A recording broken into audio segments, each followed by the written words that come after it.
Baik, Audio, sekarang kita bersama dalam segmen Museumku, Warisanku, ya. Dan pada kali ini kita akan memperkatakan mengenai dengan monumen bersejarah bangunan Setiausaha Kerajaan.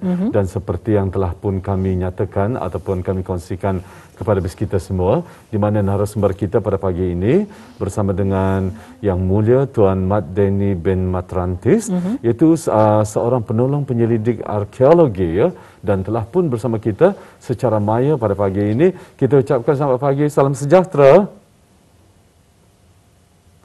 Ya, selamat pagi. Salam sejahtera dan selamat pagi. Ya, apa khabar, Tuan? Salam sejahtera, selamat pagi. Apa khabar? Baik, tapi ada kesibukan di sini ada Dewan Bahasa dan Pustaka di sini memakai bangunan sini. Okey, baik. Oh, rupanya. Ya, Biasalah kesibukan di waktu pagi, kan? Ya. Jadi satu topik yang cukup menarik juga ni berkenaan dengan monumen. Ya, untuk apa? Ya. Kesibukan orang membuat rehearsal di depan. Latihan. Untuk sambutan Hari Kebangsaan, ya. Persiapan untuk Hari Kebangsaan. Pada pagi ini. Baik. Latihan. Jadi maklumi. Jadi kita terus saja serah untuk bertanyakan kepada Tuan Mat Denny, ya, berkenaan dengan monumen bersejarah bangunan Setiausaha Kerajaan. Kalau kita kalau memang bis kita mengetahui yang mana ianya merupakan pada ketika ini menjadi bangunan RTB, ya. Betul. Bagi pentadbiran. Jadi sekarang ini kita ingin bertanyakan mengenai dengan bangunan Setiausaha Kerajaan. Ianya adalah merupakan salah satu daripada bangunan yang yang kita ini diklasifikasikan sebagai monumen bersejarah. Jadi apakah sebetulnya yang dimaksudkan dengan hal ini, Tuan? Silakan. Okey.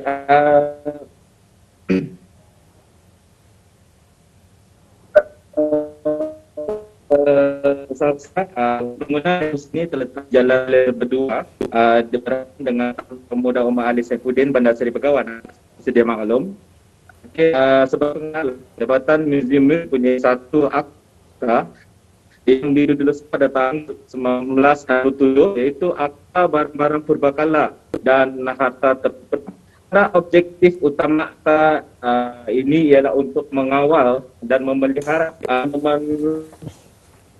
lama tapak-tapak bersejarah purba dan antiquity. Jadi dalam zaman-zaman purbakala dan akta terpendam ini,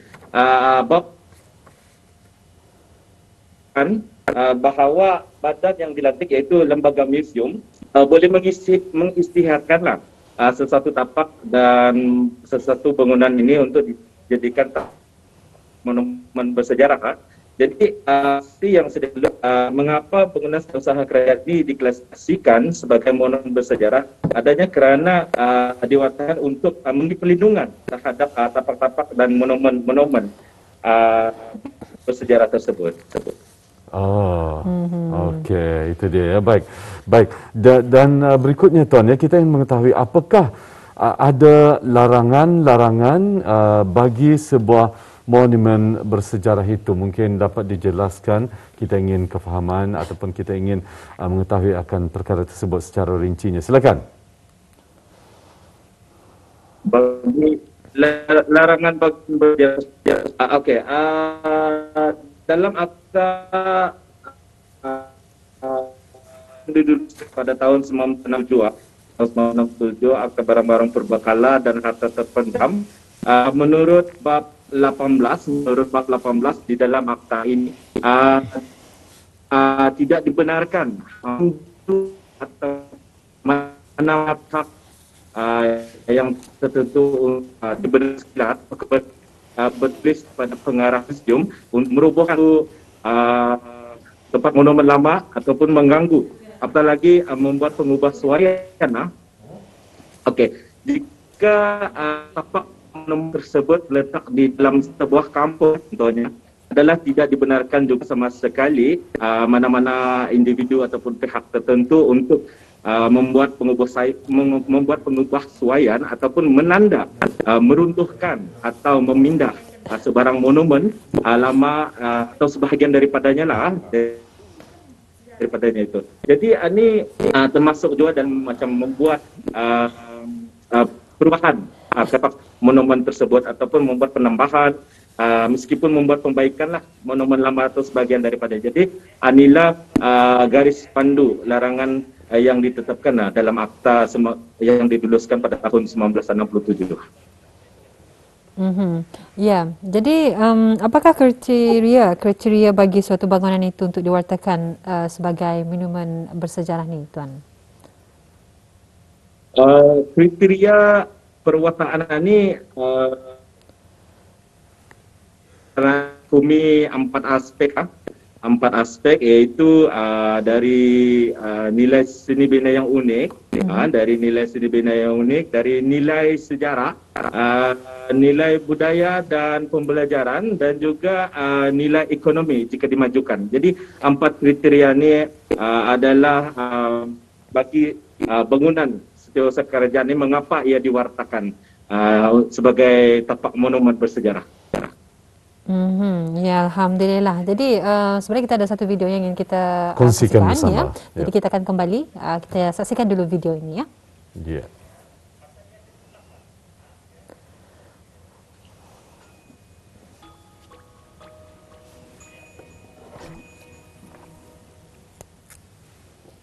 Salam sejahtera, saya Matt Denny bin Meratis dari Unit Akta dan Monumen, bahagian Arkeologi dan Monumen. Dalam segmen Museum 60 saat kali ini, saya ingin memperkenalkan bis kita kepada monumen purba dan tapak bersejarah yang telah diwartakan di bawah Akta Bahan-Bahan Purbakala dan Harta Terpendam. Monumen purba dan tapak bersejarah ini telah diwartakan berdasarkan kriteria perwataan, yaitu nilai sejarah, nilai pembelajaran, nilai ekonomi jika dimajukan, dan nilai seni bina yang unik. Sehingga kini sebanyak 27 monumen purba dan tapak bersejarah yang telah diwartakan, yaitu 21 di daerah Bunai dan Muara, 2 di daerah Belait, 2 di daerah Kutong, dan 2 di daerah Sembilan. Sekian untuk segmen Museum 60 saat kali ini. Salam hormat dan jumpa lagi. Itu dia tadi ya, Auda bersama dengan tetamu kita Ya. dalam di kawasan lokasi Bandar Seri Begawan, ya, iaitu di Masjid Sultan Omar Ali Saifuddin dan juga di beberapa bangunan di kawasan Bandar Seri Begawan, ya, merupakan tempat-tempat ataupun bangunan-bangunan kerajaan yang kita perkatakan pada pagi ini. Baik, untuk berikutnya Tuan, ya, kita ingin mengetahui apakah nilai-nilai penting yang membuatkan bangunan Setiausaha Kerajaan diwartakan. Silakan.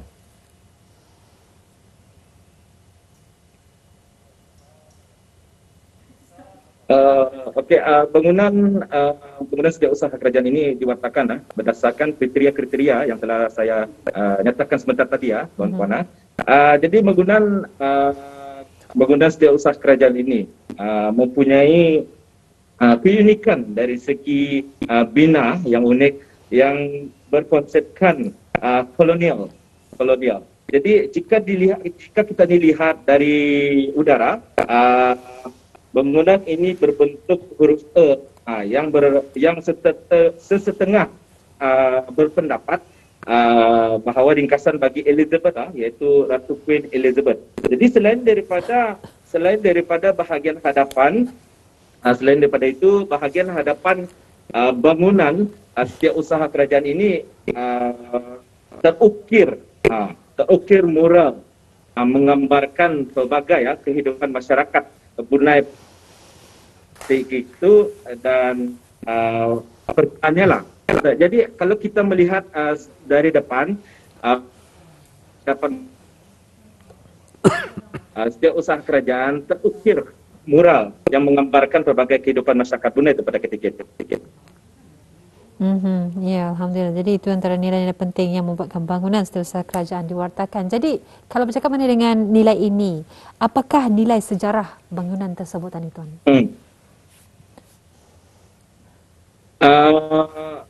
Bangunan ini nilai sejarah Okey, dari awal peletakan batu asas disempurnakan oleh almarhum Kebawah Keduli Yang Maha Mulia Paduka Seri Baginda Sultan Haji Omar Ali Saifuddin Saadu Khairuddin pada 19 November 1952.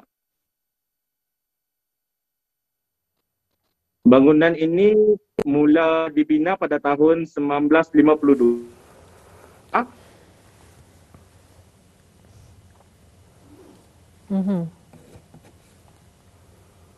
Ya, silakan Tuan. Oh ya, sayang sekali ya. Talian kita pada pagi ini kurang memuaskan ya untuk kita bersama. Tapi walaupun ya jabat kerajaan, di antaranya Jabatan Tanah dan Ukur, Jabatan Kewangan Negara dan kerajaan-kerajaan yang lain lah. Jadi di sini mengapa nilai sejarah bangunan tersebut ada nilai sejarah positif. Jadi di sini bangunan sah kerajaan ini terdahulunya adalah tempat satu pentadbiran pada tahun 1990-an ketika itulah. Jadi bangunan ini sebelumnya adalah dinamakan Pejabat Sekretariat dan ditukar menjadi bangunan setiausaha Kidila namanya, iaitu pada tahun 29 September 1959. Pada tahun 1950. Okay. Selain daripada ianya mempunyai nilai sejarah yang bangunan setiausaha kerajaan ini sedikit sebanyak saya kongsikan, terdapat juga peristiwa ni yang telah berlaku yang telah tercatat di bangunan setiausaha kerajaan ini adalah contohnya pada zaman pemberontakan yang tercatat di mana semasa terjadinya pemberontakan di bangunan setiausaha kerajaan ini, almarhum Kebawah Keduli Yang Maha Mulia Omar Ali Saifuddin Saadu Khairuddin pada ketika itu bersemayam bersama kerabat Diraja untuk menyusun strategi untuk menyerang pemberontakan pada ketika itu pada 8 Disember 1962 pada ketika itu. Iya, baik. Seperti yang telah pun dijelaskan ya, ada beberapa bangunan di kawasan Bandar Seri Begawan yang diiktiraf sebagai bangunan yang bersejarah ya.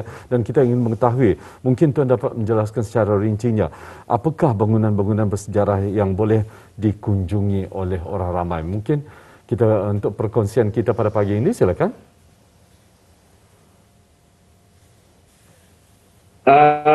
Jabatan Museum Negara Brunei Darussalam berkolaborasi dengan Jabatan Kemajuan Pelancongan bagi menjayakan projek jejak warisan Brunei Darussalam yang dilancarkan pada 7 Januari 2017. Jadi dalam projek ini beberapa monumen-monumen di Bandar Seri Begawan telah diletakkan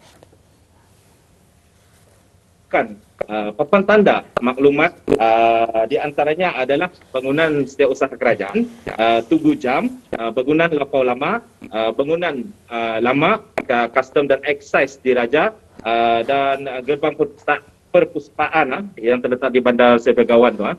Jadi dengan adanya papan tanda tersebut, monumen-monumen bersejarah dan tapak-tapak pelancongan dapat diberikan pada orang ramai yang mengunjungi Bandar Begawan. Ya, alhamdulillah. Jadi itu dia ya, sedikit penerangan mengenai dengan monumen bersejarah bangunan setiausaha kerajaan. Jadi apapun, mudah-mudahan penonton kita dan kita sendiri juga mendapat manfaat daripada apa yang telah dikongsikan. Mungkin kita akan berjumpa lagi ya, Tuan, dan kita ucapkan selamat kembali bertugas. Ya, Tuan. Ya, terima kasih Tuan. Terima kasih ya. Salam sejahtera dan selamat pagi. Ya, baik.